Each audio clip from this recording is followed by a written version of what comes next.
Welcome back to the Armchair Meddler, where I review news videos usually of a sensational nature and I give you my opinion. Even though you didn't ask for my opinion, that's what makes me the Armchair Meddler. Okay, what do we have today? Woman walks 1.5 hours to work after car damaged. Dang. That's a very, very long walk. Wow.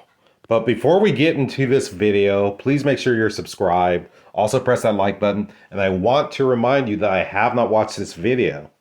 So I will be experiencing it along with you for the first time. So let's not delay. Let's get right into the video. In early February, a Spring Lake woman was involved in an accident, and though it was no fault of her own, it ultimately left her without a car. Now, she walks to work every day, and it takes her more than an hour. 1300 side's Keely Levern spoke to her today about her dedication and perseverance despite the hardship that she's facing. And Keely joins us now from the newsroom with her story. Keely, that's a long walk. It certainly is. I actually drove that route today, and I can't imagine walking it. And Samantha Turcotte really had... She's like, I actually drove that route today, and I drove past her and waved. I'm sorry, I just had to throw that in there. Okay.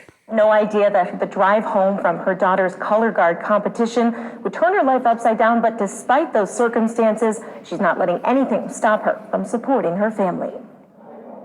It had been snowing, so everything was white. Everything changed for Samantha Turcotte on Saturday, February 4th, just before 7 o'clock in the evening. And I saw off the corner of my eye that they... So I just have to say right now, before we ever got into this story, that I knew that this was not going to be a young woman. I'm not saying that this woman is like ancient or old, but I knew she would be older.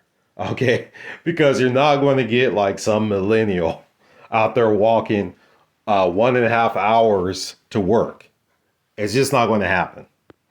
I saw off the corner of my eye that they were over, someone was pulled over on the other side, and before I even had a chance to blink, there was a person. Unbeknownst to Turcotte, deputies with the Ottawa County Sheriff's Office were making a traffic stop on US 31 northbound near Van Wagoner Road.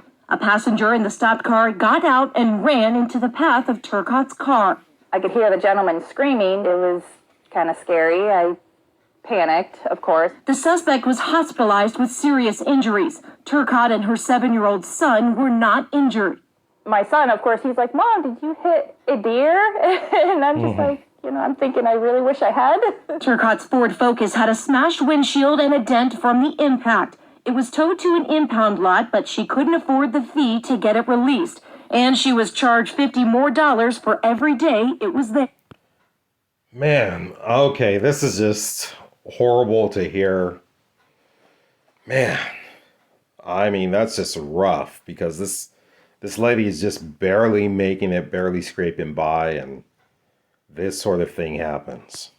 Here. Said even if I had been able to come up with the money that weekend, this was like on a Tuesday, and by the end of the weekend, it would cost more than what my paycheck was to even get it out. Wow. Eventually, I just told myself it's not worth it. It's not worth the anxiety and the stress and my health.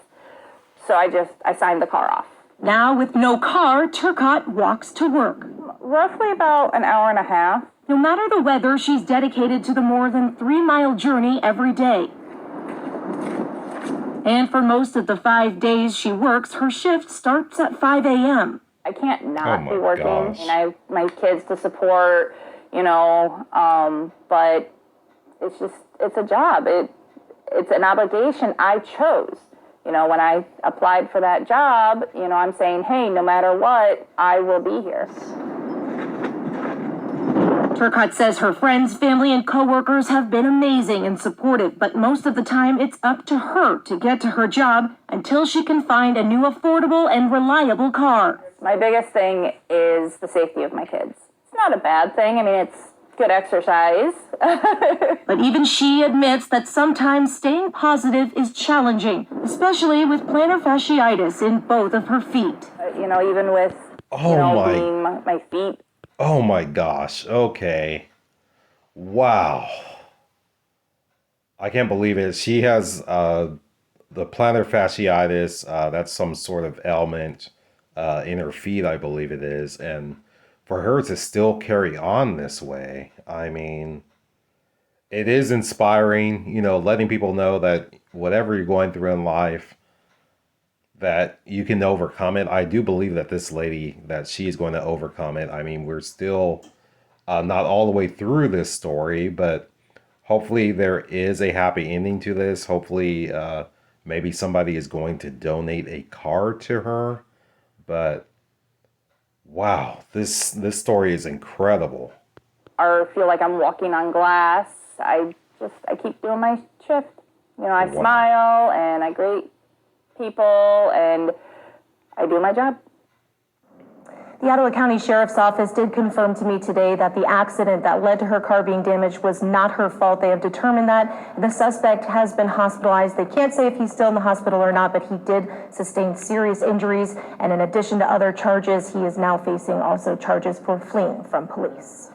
Okay, so yeah, I do recall a story similar to this years ago, where this man, he was walking, I don't know, very long distance, and he had done that for, I think, for years. He had walked, I can't remember if it was 10 miles to work, one way, so like 20 miles round trip, and did that for, I think it was many years. This may have been in Detroit, I can't recall. But once his story got out, a dealership actually gave that man a car. Gave it to him for free.